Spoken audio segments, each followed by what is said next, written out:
Also, a lot of questions people have been asking. Okay. I know time will not permit us to do everything, but let's do some. Let's do some. Let's start by you telling us what the kids do when they're not playing football. A lot of people are asking, these kids, you see them running around, where are they camped? What do they do when they're not on the field? Okay, first, whenever we're ending a match day, these guys don't like it. Because if you live there, they want to play football all day. So a guy came to me, I went through for it. They said, yeah, we need to go rest. I said, woo. As all of us, they say, no, we want to play some more, but they need to rest. So we've put together a lot of side attractions. So when they're not playing football at the halls of residence, we've provided entertainment. And these kids are so talented. They're not playing football, they're dancing, they're singing. Their dance moves. Oh my goodness. And the other things they're gifted. The Tesla Balogun Stadium, this boy is from Benin Republic, and he was showing the Nigerian kids how to do the shaku shaku. Yeah, I mean, I've seen all sorts of shaku shaku for a lifetime. I don't want to say, you know, and it was so much fun. So the Nigerian guys are supposed to know we have to challenge this guy. You know, so another interesting because a lot of people said did the young boy know that the cameras were on him? Was he aware that the cameras were on him? At some point, they just went on with their thing. I was like, wow. Okay, let's put this on TV and show the way these guys relax when they're not playing football. And I mean, this is a good way for us to promote bonding, you know, because you see all of them together now. Can you tell who is from Benin Republic or who is from Ghana? This guy is from Ghana. And he told me that his dream is to play for the Black Stars. And we're so glad that we've given him a platform that can put him on that journey. Yeah. You know, and that's the ball juggling competition right there. So, I mean, they do all sorts. But at the end of it all, I mean, we want to bring out a total man. And we're starting at the foundational level, you know, and this is just awesome. It's interesting. Let's also talk about the referees. I couldn't escape that as well. A lot of people ask him, and I know you're going to clarify that. Some said, look at the referees. It looks as if they are the same size as the players. I said, no, that's not what but do that for us. A lot of people want to know about the referees, the size of the pitch, size of the post. But start with the referees. Their outfits, amazing. Awesome, and they look so good. This competition is done in collaboration with Eco Football. Eco Football is the Lagos State Football Association. So they provide a lot of technical obligations and support for us. So they have the referees, they talk to them, and then they come around. So these referees also understand that football at this level is delicate, so they need to do the right things, because if you let a child feel like you're cheating him or you're unfair to his team, that will affect his football, you know. So the referees so far, they've done a great job, and I like the fact that they come out, do their jobs professionally. You just mentioned that they dress so well, which I also love. So they will continue. By the way, we have a kid that played at the Channel's International Kids Cup, the Lagos preliminaries 2 years ago, that is now on the verge of becoming a professional referee. He officiated one of the games at the Lagos preliminaries. So, yeah, I mean, look at what we're doing. The progression.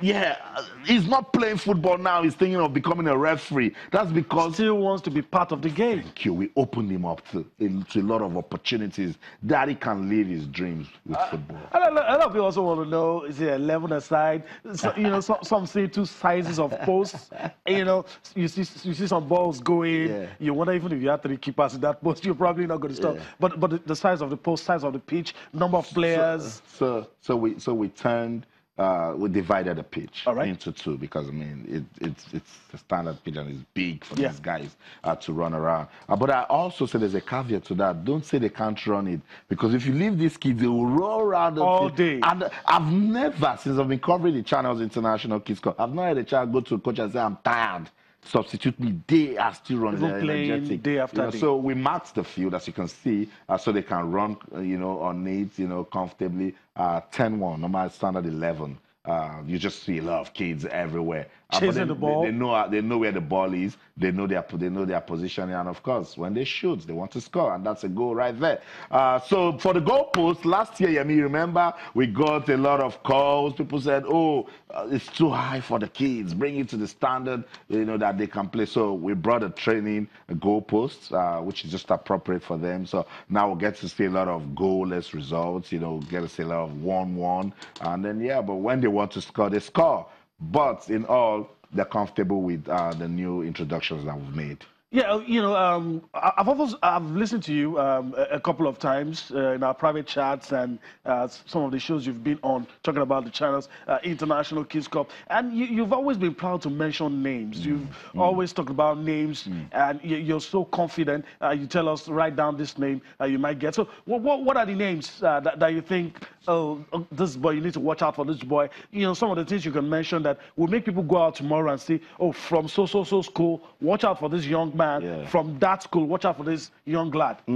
Just because that's the future of our football right there. But at the channels Kids Cup, every child is a winner. Yep. Every child is a champion. Every child is blessed. And for us, it's not just football. It's football and education. But for this season, we just played 2 matches. Yeah. And that boy from Osun State, his name is Jeremiah Adekombi. Okay. He's been a savior for his team. Fantastic player.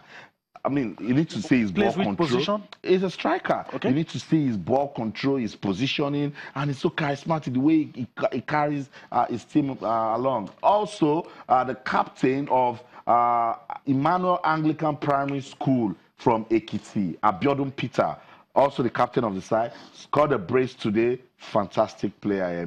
But aside that, we've seen brilliance from these teams in Lagos, even Edo, the boys from Marines, they played beautiful football. The boys from Obuko also, they play as a team. You start wondering, these guys at this stage, when they don't win, all of them sometimes just hold their hands and say, okay, tomorrow we have another match, we're going to win.